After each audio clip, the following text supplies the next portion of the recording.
Order. We shall be led in prayer by Senator Judge Francis Kiko Pangilinan. Sa ngalan ng ating Panginoong Diyos, buong kababaang loob na dasal natin, na sa lahat ng araw ng impeachment trial, kaliwanagan ng isip, kaayusan sa proseso, at pagiging patas at makatarungan.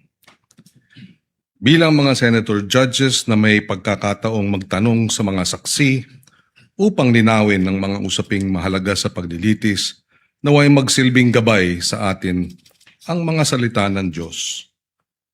Sa Proverbs chapter 24 verses 23 and 24, pinaalalahanan tayo sa bigat ng ating mga pasya. Hindi mabuti ang may kinikilingan sa paghatol.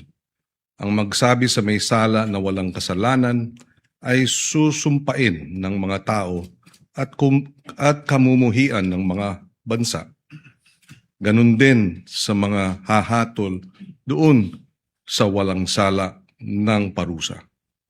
At sa Proverbs chapter 29 verse 4, pinapaalala sa atin ang bunga ng tunay na katarungan.